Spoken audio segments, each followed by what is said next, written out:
Hechos capítulo 2, hermanos, versículos 43 al 47. Hechos capítulo 2, versículos 43 al 47. Vamos a leerlo juntos. Si ya lo tienen, pueden responder con un amén.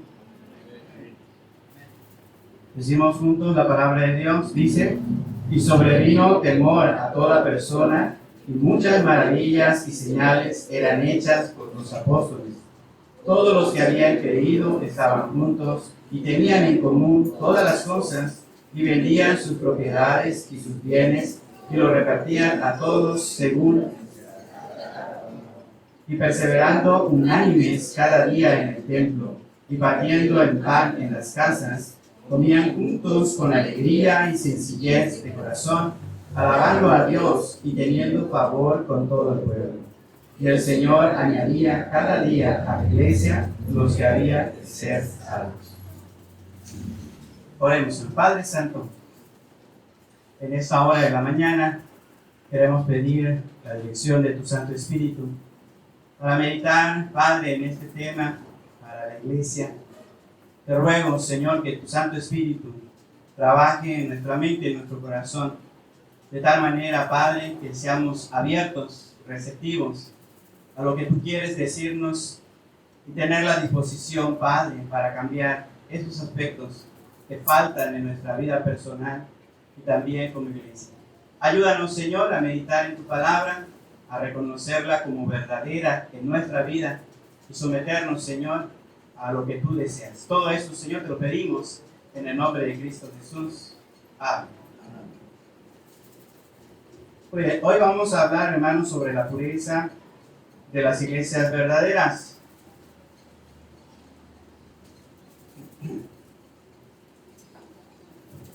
Muchos de nosotros hemos experimentado la alegría de pertenecer a una iglesia recién formada.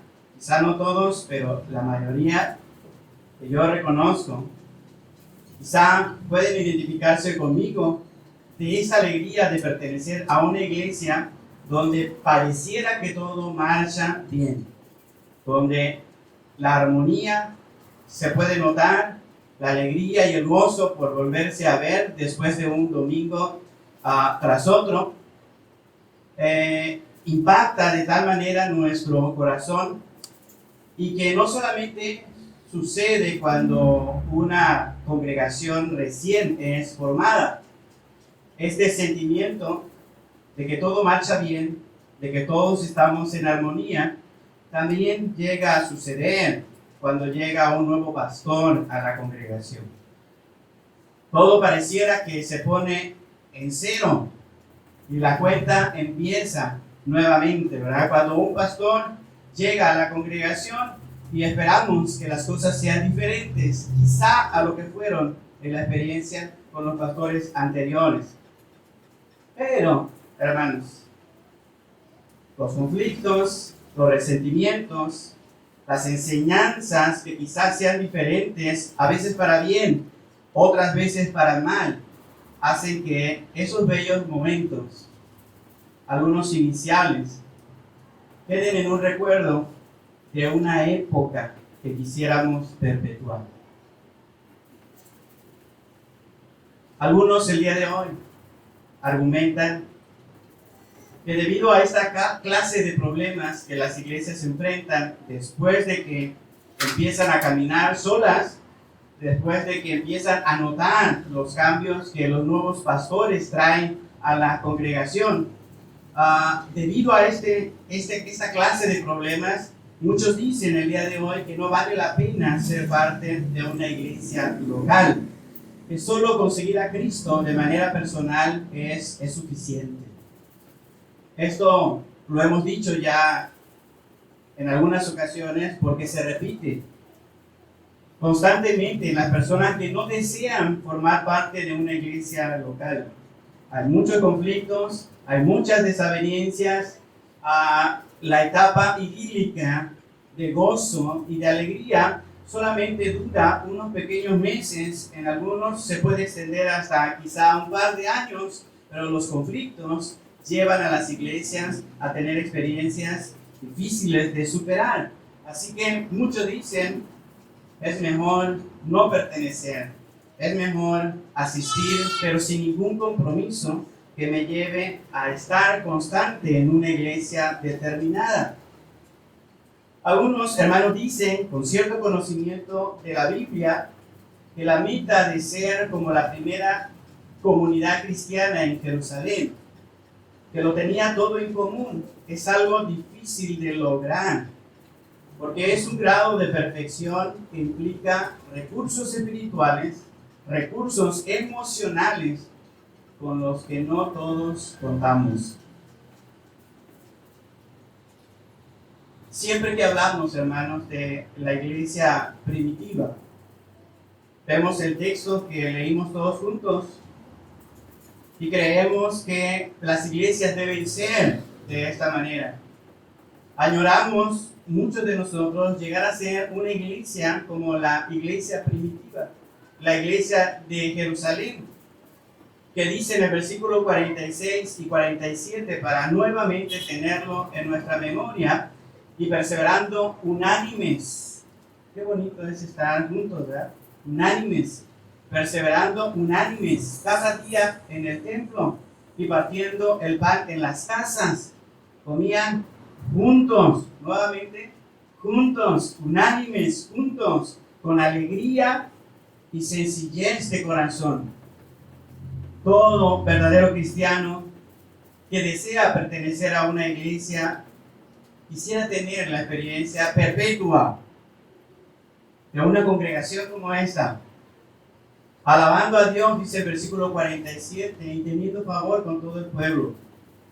Y entonces el Señor casi, sin que la iglesia se esfuerce, dice el texto, añadía a la iglesia los que habían de ser salvos. Pero, hermanos, reflexionando sobre esta realidad de las iglesias en este mundo, en las iglesias terrenas, en estas iglesias visibles, estas iglesias que nos han tocado vivir o experimentar, podríamos preguntarnos si en alguna ocasión realmente ha habido una iglesia perfecta. Incluso esta que estamos mencionando en el libro de los Hechos. En alguna parte incluso del Nuevo Testamento podríamos observar que la iglesia no tenía problemas. Podemos observar en alguna parte del Nuevo Testamento que la iglesia llegó a ser completamente limpia, completamente pura. Yo sé que es un anhelo de nuestro corazón. Todo cristiano lo desearía. Incluso, hermanos, los inconversos desearían formar parte de una iglesia donde no hubiera conflictos, donde no hubiera problemas, donde todo el mundo se llevara bien, donde tuvieran comunión y se sintieran parte de una gran familia, todos sin excepción alguna. Si presentáramos eso así, de esta manera, hermanos, a los no creyentes, muchos quisieran formar parte de esa iglesia. Quizá no convertidos, pero sí con la experiencia de estar en armonía con otras personas. Fíjense que la semana pasada trazamos una línea bien marcada entre las iglesias falsas y las iglesias verdaderas.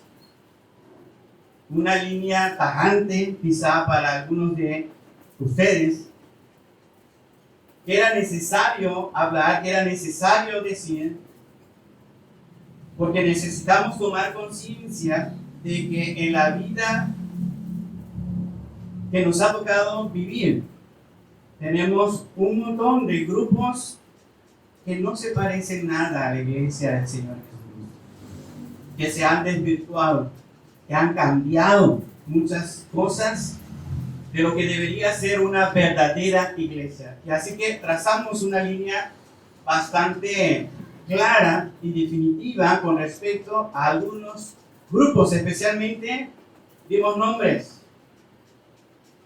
algo que es muy arriesgado, dar nombres de grupos o iglesias. En términos generales, como denominación, no cumplen las 3 características que mencionamos el domingo pasado. Y vimos con las escrituras que efectivamente hay iglesias falsas y iglesias verdaderas. Todo mundo, usted me va a dar la razón, todo mundo quisiera pertenecer a una iglesia verdadera. El punto está en que incluso dentro de las iglesias verdaderas existen grados de pureza, existen grados de limpieza dentro de las iglesias que son consideradas con estas marcas como verdaderas. Aunque pudiéramos decir que una iglesia no es falsa y que está dentro de la categoría de verdadera, no todas las iglesias verdaderas tienen el mismo grado de pureza y santidad. Y esto es algo que quisiera yo abordar en esta mañana y también el próximo domingo. No vamos a abordar este tema hoy, pero sí vamos a ver cuando menos algunos ejemplos de esta verdad, de esta realidad. Dentro de las iglesias verdaderas también hay grados de pureza, hay grados de limpieza en las iglesias locales, y es algo que nosotros podemos observar en la palabra de Dios y también podemos observar en el testimonio de algunos documentos históricos dentro de la iglesia evangélica y protestante. Es necesario, hermanos, entonces, abordar que dentro de las iglesias verdaderas existen grados de pureza. Si usted observa el texto de Hechos, capítulo 2, 43, la iglesia que se presenta allí, que pareciera ser una iglesia limpia, unida, armoniosa, es la misma iglesia que se presenta en el capítulo 6. ¿Alguien recuerda lo que sucedió en el capítulo 6? Hechos capítulo 6. Vamos a leer los primeros versículos para recordar lo que está sucediendo ahí. Recuerden, es la misma iglesia de Jerusalén, aquella que dijimos que estaba en armonía, en unidad, juntos, todo bien, todo alegre, todo gozo, todo mundo quiere pertenecer a esa iglesia. Y luego aquí en el capítulo 6 dice: en aquellos días, como creciera el número de los discípulos, ¿qué hubo en esta misma iglesia, hermanos? Hubo murmuración. Hubo murmuración de los griegos contra ¿quiénes? De que las viudas de aquellos eran desatendidas en la distribución. ¿Qué? ¿Qué pasó con la iglesia limpia, pura, armoniosa que vimos en Hechos capítulo 2, versículos 40 y tantos? Ha llegado, hermanos, el momento en que la iglesia ha crecido, nueva gente se ha introducido en la iglesia, salvos, esperamos, pero llega un problema a la iglesia de Jerusalén, la iglesia primitiva, aquella iglesia, hermanos, que muchos de nosotros añoramos ser. Pensando en que todas las iglesias efectivamente tienen el mismo grado de pureza y de limpieza, pero aquella iglesia, la iglesia de Jerusalén, aquella iglesia unida, ya en el capítulo 6, de manera fuerte, está teniendo un conflicto. Hubo murmuración de los griegos contra los hebreos, de que las viudas de aquellos eran desatendidas en la distribución diaria. Dentro de la iglesia había entonces cristianos, judíos, que tenían una nacionalidad o un vínculo con los griegos, y estos que tenían esta perspectiva helénica dicen: aquí hay aquí hay preferencia, aquí las cosas no se están dando de forma equilibrada. Estos hermanos que están dentro de la iglesia dicen: las viudas de los hebreos están siendo mejor atendidas que las viudas nuestras. Y esa es una murmuración, hermanos, que no iba solamente contra la iglesia en general, era una murmuración que iba contra los apóstoles. Aquellos hombres que habían caminado con el Señor Jesús, que estaban encargados de la iglesia de Jerusalén, que después de un tiempo hubiéramos pensado que ya habían crecido y madurado en su liderazgo, y pareciera que son incapaces de resolver estas cosas, porque no pusieron la atención debida, hermanos, como para prevenir esta clase de dificultad, de murmuración de unos contra otros. El Señor Jesús dijo que los apóstoles tendrían el poder del Espíritu Santo para hacer obras incluso más grandes que las que Él hizo. Y estamos observando en esta iglesia que hay conflicto. La iglesia de Jerusalén, la iglesia unida, la iglesia que tenía todo en común. Así que cuando hablamos de la iglesia primitiva, hermanos, necesitamos observar de qué iglesia estamos hablando para desear ser como ellas. Tanto en la confesión de fe de Westminster y la Confesión Bautista de Londres de 1689, hermanos, al hablar de la iglesia se dice lo siguiente, voy a citar. La Confesión de Westminster en el artículo 23 sobre la iglesia, en el apartado 4, dice: las iglesias locales, que son parte de la iglesia universal, son más puras o menos puras, según como sea enseñada y abrazada la doctrina del Evangelio, se administren los sacramentos y se celebre en ellos con mayor o menor pureza la adoración pública. ¿Cuándo se orquestó esta confesión de Westminster? 1646, hermanos. 1646. Así que cuando hablamos de la pureza de las iglesias verdaderas, de la impureza incluso de las iglesias verdaderas, no estamos hablando de un tema de hoy. No estamos hablando de un tema inventado por algunos pastores el día de hoy. Estamos hablando de una realidad con lo que la iglesia ha estado luchando desde que el Señor Jesús la dejó. Lo vemos en las Escrituras y lo vemos en documentos. La Confesión Bautista de Londres de 1689, en el artículo 26, apartado 3, continúa diciendo, hermanos: las iglesias más puras bajo el cielo están sujetas a la impureza y al error, y algunas han degenerado tanto, así dice la Confesión Bautista de Londres, han degenerado tanto que han llegado a no ser iglesias de Cristo, sino sinagoga de Satanás.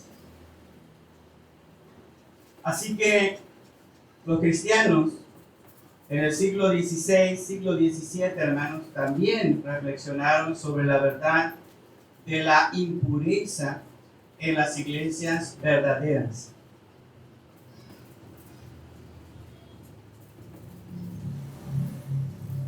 ¿Existe en la Biblia más ejemplos, hermanos, que nosotros podamos observar de iglesias puras o más puras e iglesias verdaderas no tan puras?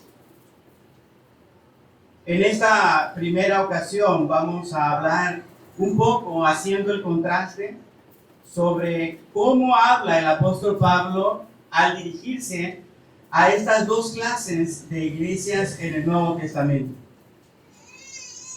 El apóstol Pablo dice que hay iglesias que están teniendo graves problemas doctrinales y graves problemas morales.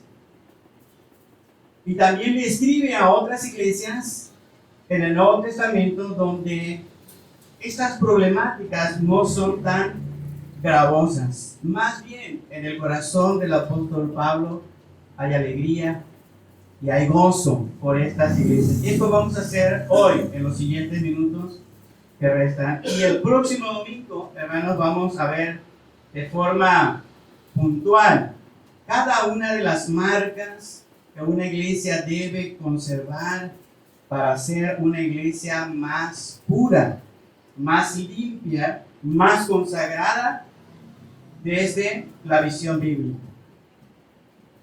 Así que veamos en primer lugar, hermanos, hagamos un poco de contraste. Observemos las cartas del apóstol Pablo para hacer esta distinción. Primero, veamos aquellas iglesias impuras en el Nuevo Testamento con serias dificultades en doctrina y en moral. Vamos a mirar las iglesias en Galacia. Gálatas, hermanos. Gálatas capítulo 1.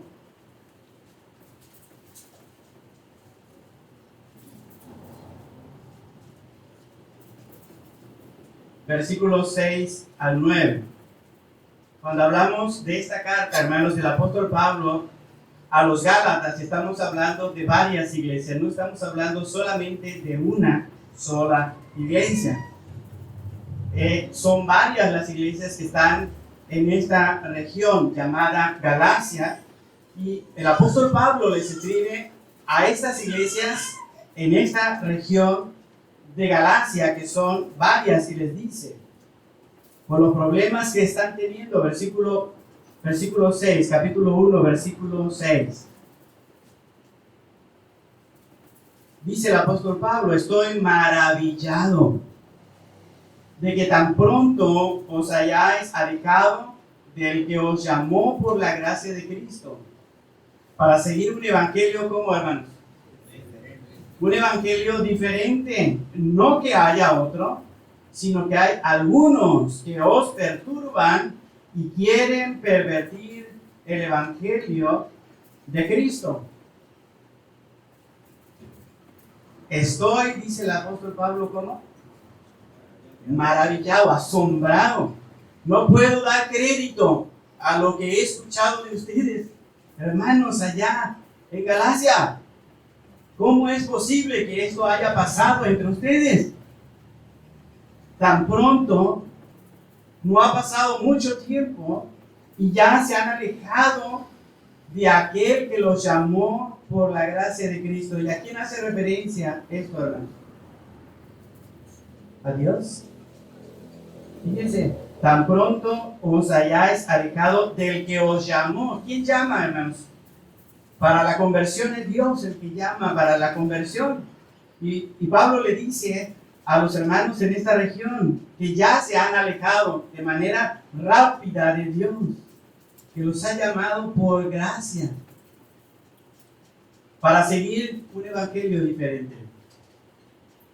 Dice versículo 8: mas si aún nosotros o un ángel del cielo os anunciare otro evangelio diferente del que os hemos anunciado, sea como anatema. ¿Qué significa esa palabra, hermanos? Maldito. Maldito de Dios. Sería más exacto, ¿no? Como uno podría maldecir a una persona y puede que no le afecte mucho, ¿verdad? Pero una maldición de Dios, hermanos, es una cosa a considerar. Dice: mas si aún nosotros o un ángel del cielo os anunciare otro evangelio diferente del que os hemos anunciado, sea anatema, maldito de Dios. Como antes hemos dicho, también ahora lo repito: si alguno os predica diferente evangelio del que habéis recibido, sea... ¿Por qué se repiten las cosas en la palabra de Dios? Para que notemos la gravedad del asunto. Hay un énfasis marcado sobre algo en lo que tenemos que poner mucha atención. El apóstol Pablo no estaba muy contento con las iglesias en Galacia. Iglesias que él había visitado, que había formado, que seguramente oraba por ellos, que seguramente los tenía en el corazón, que los discipuló. que les enseñó que Cristo había sido crucificado y había recibido el castigo de Dios que ellos merecían, y que tan solo con poner su confianza en Cristo, ellos serían perdonados de todas sus maldades. Él les enseñó esto. Y tan pronto se dio la vuelta para ir a otro pueblo, parece que así sucedió. Dejaron entrar a otros maestros que les dijeron: pero ese evangelio está incompleto. Ese evangelio no es todo el evangelio. A este evangelio le hace falta algo más que ustedes en Galacia deben practicar. Si no, no serán salvos. Capítulo 3, versículo 1 al 5. 3.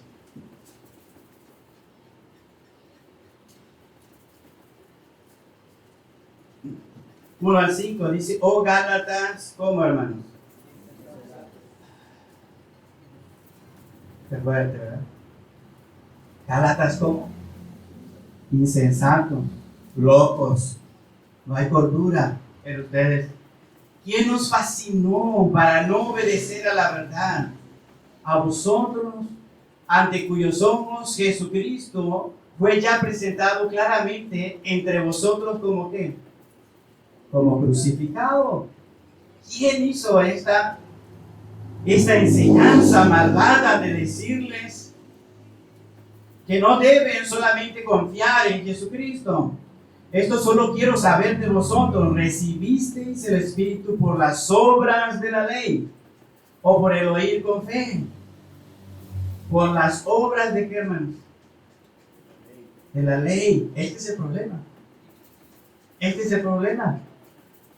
¿Recibisteis el Espíritu por las obras de la ley o por el oír con fe? Tan necios sois. Habiendo comenzado por el Espíritu, ¿ahora vais a acabar por la carne? Tantas cosas habéis padecido, ¿cómo, hermanos? Dice ahí, ¿en vano? Si es que realmente fue en vano. Aquel pues que os suministra el Espíritu y hace maravillas entre vosotros, ¿lo hace por las obras de la ley o por el oír con qué? Con fe. Estos hermanos en Galacia, hermanos, habían descuidado la enseñanza doctrinal de la salvación solo por la fe. Solo por la fe. ¿Se acuerdan que dentro de la lista que yo mencioné había un grupo que quizá para algunos fue algo raro que yo lo hubiera mencionado, los adventistas? Pareciera que tienen enseñanza buena. Pareciera que tuvieran enseñanza muy parecida a nosotros. Yo le invito a que busque en internet Iglesia Adventista del Séptimo Día y busque su declaración de fe. Está en internet. Y usted empieza a leer lo que ellos creen sobre Dios, igual a nosotros. Sobre la Trinidad, igual a nosotros. Sobre Jesucristo, sorprendente, igual a nosotros. Pero tienen un artículo sobre la profecía. Un artículo diferente al de nosotros. Y dice que las profecías de Elena G. de White deben ser seguidas a la par de las Escrituras. Cuando uno habla con un adventista, hay cierta parte del Evangelio que uno puede reconocer en ellos. Y sin embargo, inmediatamente después, ellos empiezan a hacer énfasis en guardar el sábado como una de las obligaciones de los creyentes, junto con otras leyes obligatorias para los creyentes, y de esa manera agradar a Dios para poder estar en la eternidad. ¿Qué ha pasado? Oh, Gálatas, ¿qué? Insensatos. No solamente se les ha presentado a Cristo, ahora vienen los judaizantes a decir es necesario que guarden la ley. Ahora vienen los adventistas a mezclar la doctrina limpia de la palabra de Dios, el evangelio por gracia y por la fe, con las demandas judaicas del Antiguo Testamento.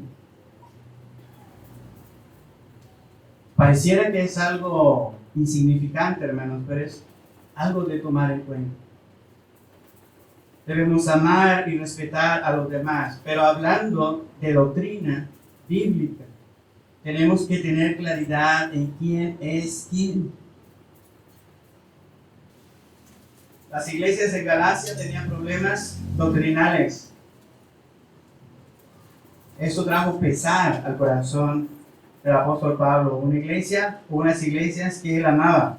Pero también la iglesia en Corinto estaba teniendo problemas y dificultades. 1 Corintios capítulo 3, versículos 1 al 4, dice: de manera que yo, hermanos, no pude hablaros como a qué, como a espirituales, sino como a carnales, como a niños en Cristo. Os di a beber leche y no vianda, porque aún no erais capaces, ni sois capaces todavía, porque aún sois como carnales, pues habiendo entre vosotros celos, contiendas y disensiones, ¿no sois carnales y andáis como hombres? Porque diciendo el uno, yo ciertamente soy de Pablo, y el otro, yo soy de Apolos, ¿no sois carnales? Había división en la iglesia en Corinto. El apóstol Pablo había sido el iniciador, junto con otros colaboradores de él, de esta iglesia. Los amaba, los tenía en el corazón, deseaba, hermanos, que fueran una iglesia limpia y pura, como la mayoría de los pastores desea de su congregación, que sea una iglesia que alabe y glorifique a Dios con una vida y con una práctica correcta. Y dice: os di a beber leche y no vianda con la enseñanza, porque no erais capaces, ni sois capaces todavía. Esto me lo confirma, que hay celos, contiendas y disensiones. Porque uno dice: yo soy de Pablo, yo soy de Apolos, no sois carnales. Versículo 5, ¿quién pues es Apolos? ¿Quién es Pablo? ¿Y qué es Apolos? Dice el versículo: servidores por medio de los cuales habéis creído, y eso según lo que a cada uno concedió. ¿Quién? ¿Por qué era el pleito, hermanos? ¿Por qué había la división? ¿Por qué había los celos? Porque unos tenían más afecto hacia la enseñanza de Pablo y otros tenían más afecto a la enseñanza de Apolos. ¿Sucede esto en las iglesias, hermanos? Sucede. Lo ideal, hermanos, es que no solamente en una iglesia predique una sola persona. Lo ideal en una iglesia es que varios participen de este regalo que Dios ha dado a la iglesia de la predicación y la enseñanza. Pero las iglesias que no logran comprender cómo es necesaria esta capacidad de recibir la enseñanza por parte de varios hermanos en la iglesia, pueden degenerar su afecto, pueden degenerar su preferencia, pueden desvirtuar sus sentimientos al grado de que dicen: no, si no predica fulano de tal, no voy. Si va a estar el hermano tal, que no sé por qué el pastor lo pone, pero lo vuelve a poner, entonces yo no voy a ir.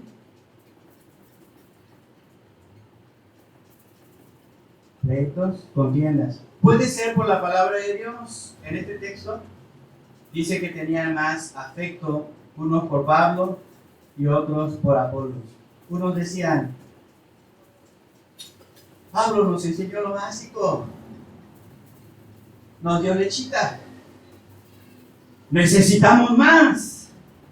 Y Apolo sí sabe más, tiene más conocimiento, tiene más sabiduría, él podría ser aquel a quien debemos seguir y no a Pablo.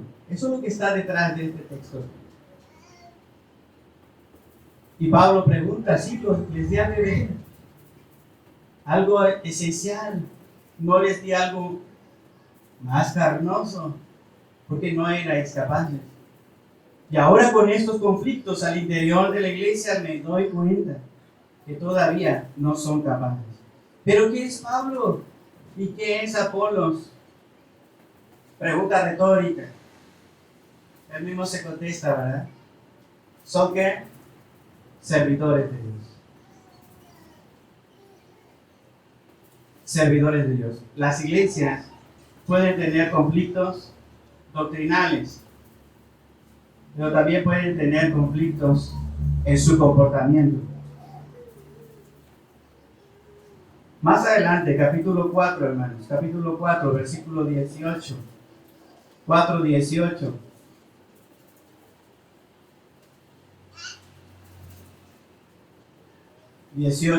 al 21 dice, mas algunos están envanecidos, como si yo nunca hubiera de ir a vosotros. Pero iré pronto a vosotros si el Señor quiere, y conoceré, ¿cómo, hermanos? No las palabras, sino el poder de los que andan como envanecidos, engreídos, orgullosos. Porque el reino de Dios no consiste en palabras, sino en ¿qué? En poder. En poder. ¿Qué queréis? ¿Iré a vosotros con vara o con amor y espíritu de mansedumbre? ¿Quién era el apóstol Pablo? Un servidor de Dios. ¿Quién era el apóstol Pablo para la iglesia en Corinto, hermanos? Él dice que es su padre. Otra categoría muy fuerte. Y él dice, porque yo os engendré a través de la palabra. Yo les hablé de la palabra y ustedes creyeron en Jesús por la predicación mía.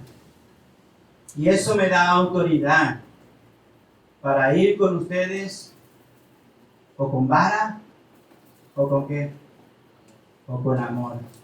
¿Y de qué va a depender? Dice Pablo. ¿De qué va a depender? De que ustedes cambien, de que ustedes sean diferentes, de que esto que está sucediendo al interior de la iglesia se ha transformado.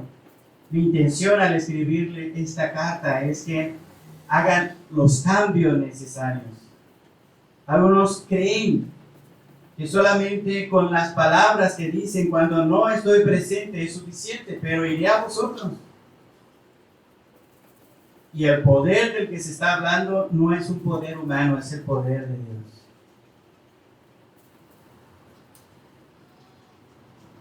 Los conflictos, hermanos, llevan a discusiones que pueden ser palabrerías, que uno dice, que otro dice, que aquel dijo, que el otro había dicho.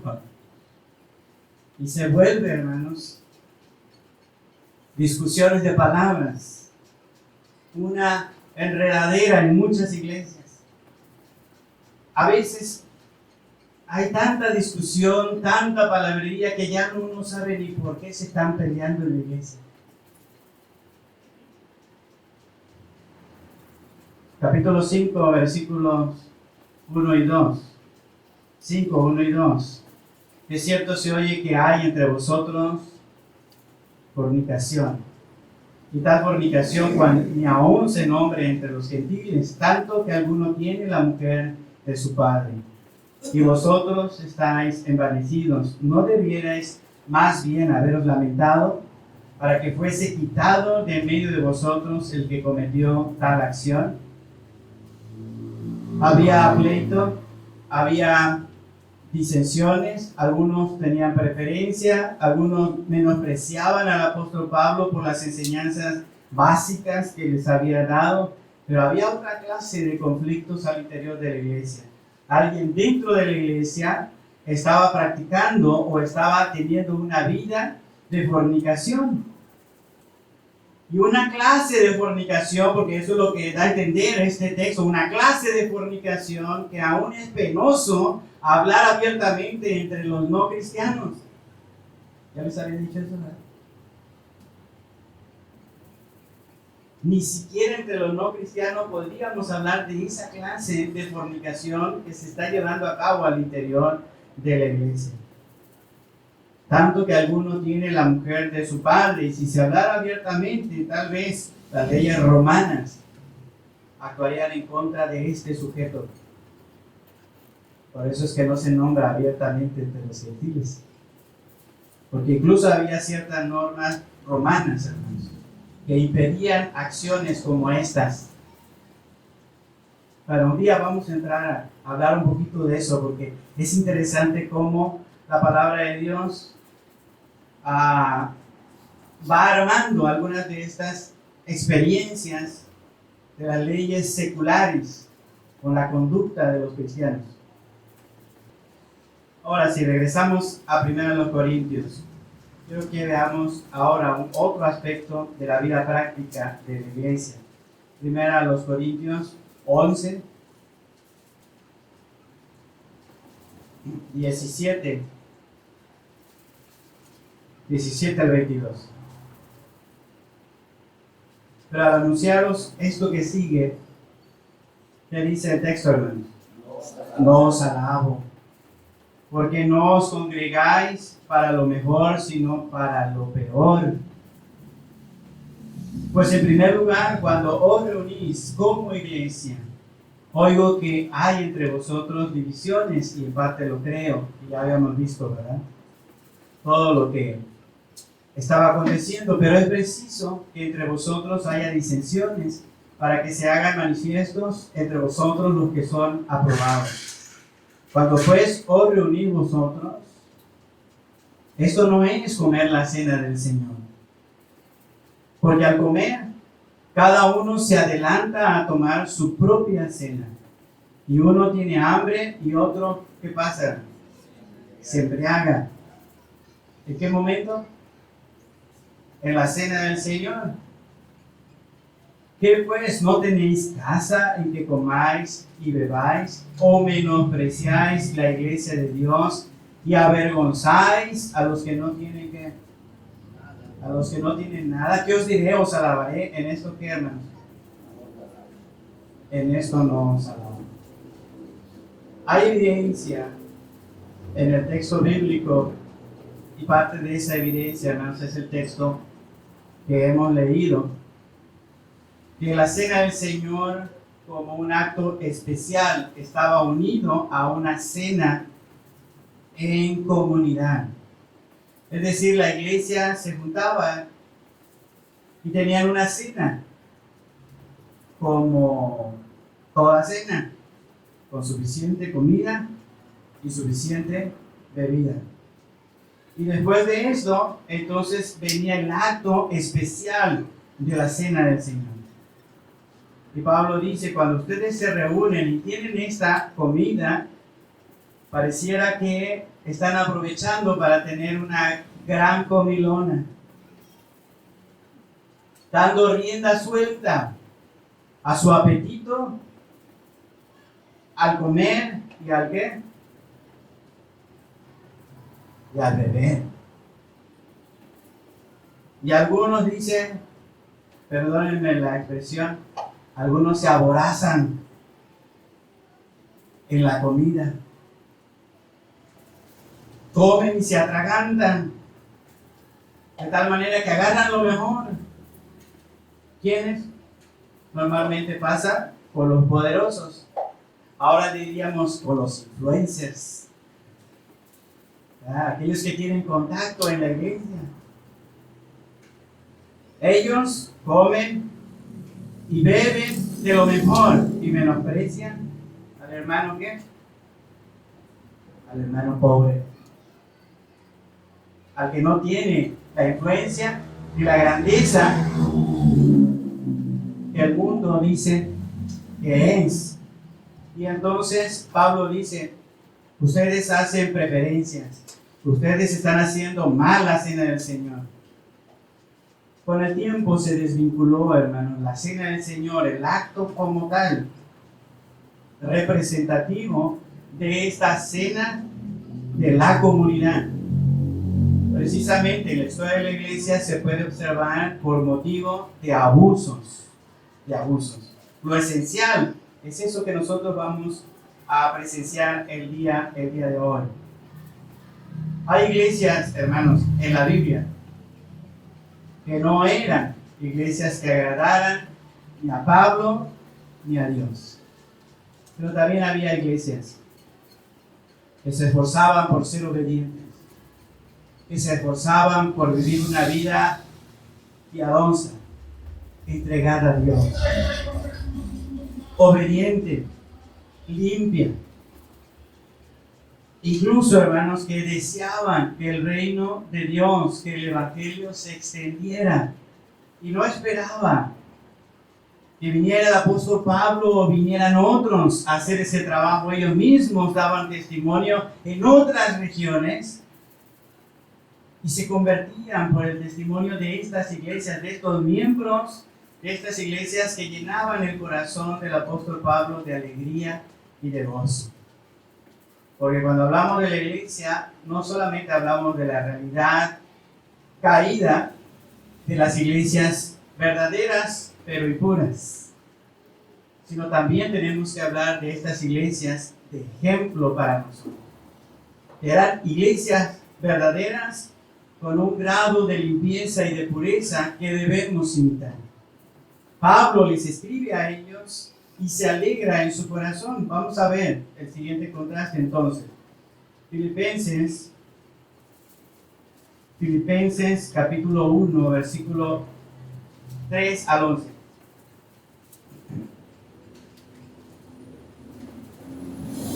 Capítulo 1, versículos 3 al 11. Dice, doy gracias a mi Dios siempre que me acuerdo de vosotros. Pablo le escribe a los hermanos en Filipos, ¿verdad? Y dice él, doy gracias a mi Dios siempre que me acuerdo de vosotros. Siempre en todas mis oraciones, rogando, ¿con qué, hermanos? Con gozo por todos vosotros, por vuestra comunión en el Evangelio desde el primer día hasta ahora. Pablo dice, yo estoy por dentro de mi corazón. He visto cómo ustedes, como iglesia, ¿no?, han seguido adelante, estamos en sintonía con el Evangelio, han cuidado la pureza de la doctrina, vuestra comunión en el Evangelio desde el primer día hasta ahora, estando persuadido de esto, que el que comenzó en vosotros la buena obra la perfeccionará hasta el día de Jesucristo. Como me es justo sentir esto de todos vosotros por cuanto os tengo, ¿cómo, hermanos? Qué tono tan diferente, ¿verdad? A como les escribió a los de los Corintios, a los Gálatas, insensatos, les dijo a los Gálatas, a los de Corintios, envanecidos, ¿no?, presuntuosos, habladores, les dijo a ellos, pero acá les dice, los tengo en el corazón y en mis prisiones y en la defensa y confirmación del Evangelio, todos vosotros sois participantes conmigo de ¿qué? De la gracia. Estamos en comunión, estamos en sintonía, sabemos que hay conflictos, sí, y que tenemos que salir a la defensa del Evangelio y ustedes lo hacen junto conmigo. Porque Dios me es testigo, versículo 8, de cómo os amo a todos vosotros con el entrañable amor de Jesucristo. Y esto pido en oración, que vuestro amor, ¿qué, hermanos? Abunde aún más y más en ciencia y en todo conocimiento, para que aprobéis lo mejor, a fin de que seáis como irreprensibles para el día de Cristo, llenos de frutos de justicia, que son por medio de Jesucristo para gloria y alabanza de Dios. El apóstol Pablo le escribe a estos hermanos en Filipo y dice que su corazón está lleno de gozo, su corazón está contento, está alegre, satisfecho, reconoce a los hermanos su amor, su fidelidad, incluso les dice que abunden más en ese amor que tienen, que abunden más en su deseo de conocer más de Dios, de Cristo. Capítulo 4 del mismo Filipenses, hermanos. Filipenses capítulo 4. 10 al 16. Dice, Filipenses 4, 10 al 16. En gran manera me gocé en el Señor, ya que al fin habéis revivido vuestro cuidado de quién. De lo cual también estabais como, hermanos, solícitos, deseosos, querían hacer este servicio, pero os faltaba ¿qué? La oportunidad. No lo digo que tenga escasez, pues he aprendido a contentarme, cualquiera que sea mi situación. Sé vivir humildemente, sé tener abundancia y en todo y por todo estoy enseñado, así para estar saciado como para tener hambre, así como para tener abundancia como para padecer necesidad. Todo lo puedo en Cristo que me fortalece. Sin embargo, bien hicisteis en participar conmigo en mi tribulación. Bien hicisteis en participar conmigo en mi tribulación. ¿Se acuerdan que Pablo les dice a los hermanos en Corinto, ustedes no pueden achacarme que he sido una carga para ustedes, porque otros han participado de mi sostenimiento para yo poder darles a ustedes? Hermanos como estos, iglesias como estas, que deseaban colaborar en la obra del Señor. Pero es que Pablo anda por otro lado y quién sabe si lo volvamos a ver, y eso que le mandamos, ¿lo usará bien, lo usará mal? Y estos hermanos en Filipos dice que buscaban la oportunidad de ayudar en la obra al apóstol Pablo. Y Pablo lo recuerda con mucho cariño y le da testimonio a otros de que una iglesia que es limpia, una iglesia que es pura, una iglesia que busca tener un grado de limpieza en su comunidad, va a tratar de ser una bendición más allá de las cuatro paredes. Pablo está muy contento con la iglesia de Filipos. Primera Tesalonicenses, veamos otra iglesia. Primera carta a los Tesalonicenses, capítulo 1.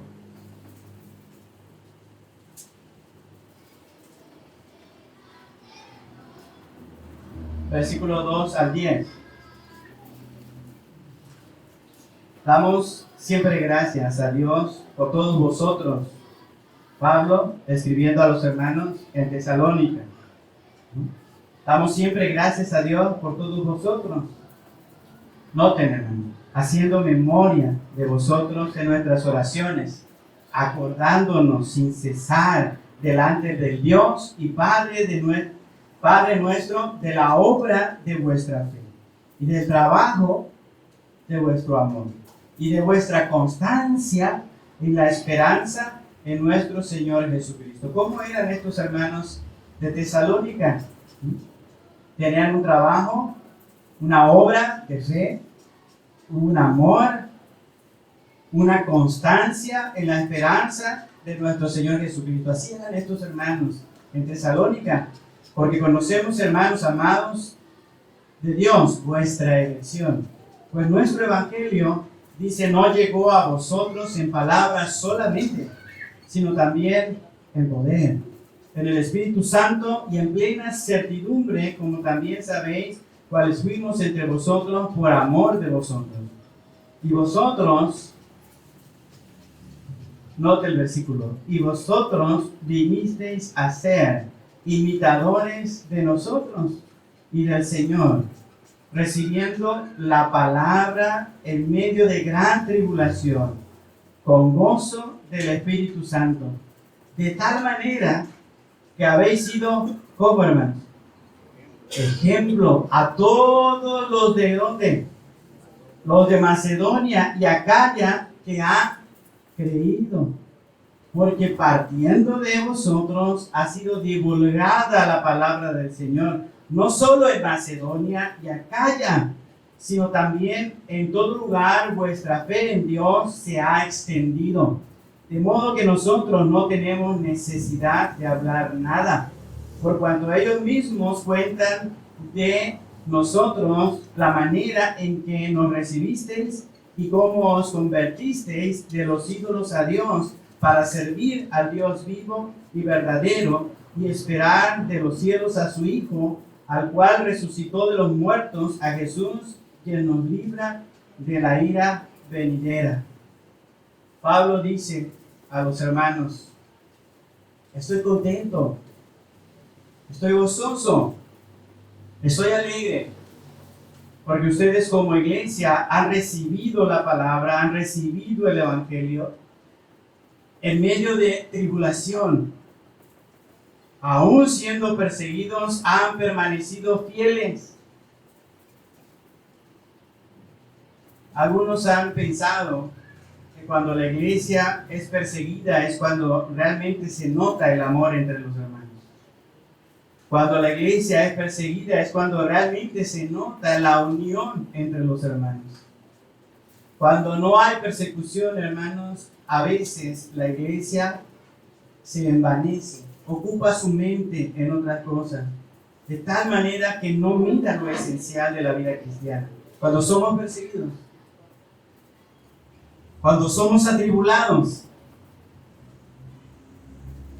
cuando estamos conscientes, hermanos, de que vamos a morir por la persecución, podemos observar lo que es más esencial para la vida cristiana: ser fieles al Señor Jesucristo. Y estos hermanos, en medio de la tribulación, así fueron. Y no solo soportaron con fidelidad la tribulación, sino que testificaron en otros lugares. De tal manera que dice Pablo: nosotros llegamos a otros lugares y los otros a los que les vamos a hablar, ellos nos dicen cómo nosotros actuamos con ustedes.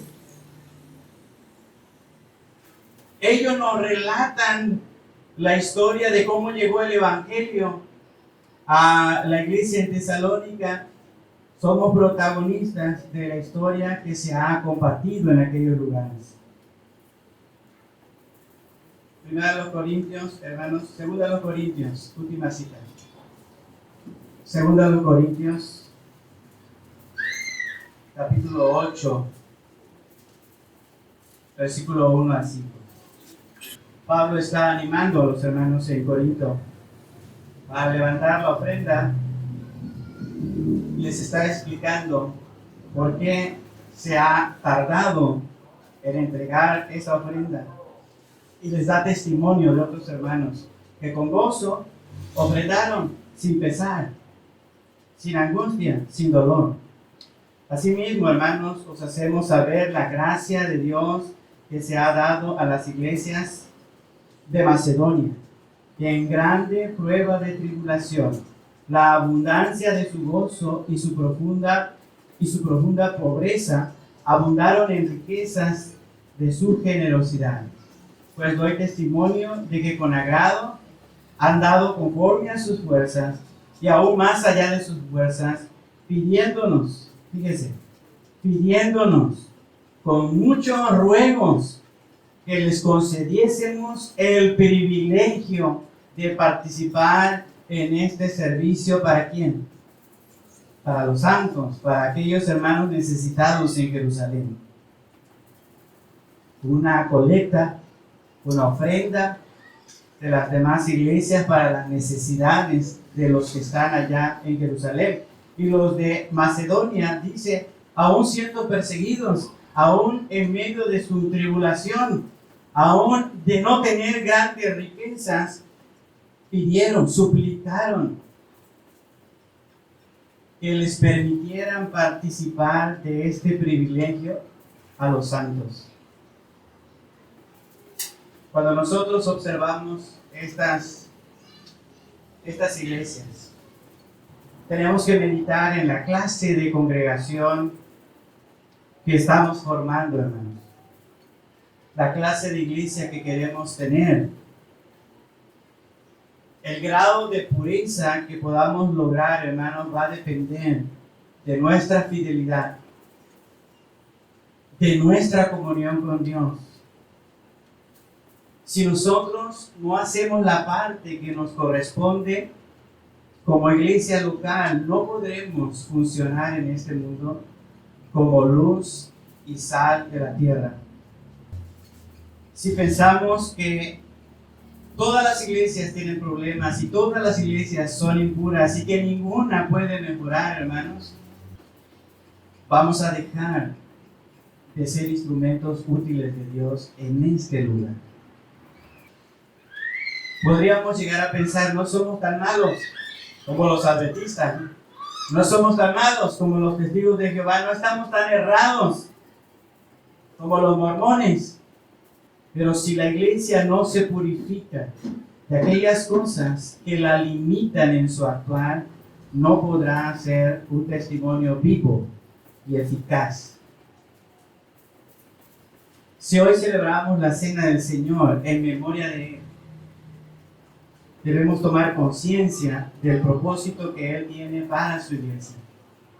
Una iglesia que Él ha ganado con su sangre, para limpiarla y purificarla, para un día presentársela, hermanos, a la iglesia gloriosa. A nosotros, impactantes delante de Dios. Gran belleza y esplendor. Todos nosotros, los que formamos parte de la iglesia, debemos hacernos un compromiso personal, individual, de querer acercarnos en este rango de iglesias verdaderas a aquellas que están más cerca de la pureza y limpieza que le agrada a Dios. La próxima semana vamos a mirar de forma puntual las marcas en las cuales debemos poner atención. Que un día, cuando el Señor venga, podamos tener la cara levantada, con alegría y gozo, por haber extendido el Evangelio sin que nos estuvieran empujando, como una marca de una iglesia verdadera y libre. Vamos a ponernos de pie y vamos a orar. Padre Santo, en esta hora de la tarde, Señor, te damos gracias por la oportunidad de reflexionar en estos textos de tu palabra, Señor, y contrastar estas iglesias que afectaban seguramente el corazón del apóstol Pablo, Señor, y que sin duda también afectaban el corazón de nuestro Señor Jesucristo. En esta hora, Padre Celestial, queremos pedirte que nos ayudes para tener el firme propósito de ser una iglesia verdadera y una iglesia pura, una iglesia limpia, que no se distinga, Señor, por tantos conflictos y problemas, como lo fueron las iglesias en Galacia y las iglesias en Corinto.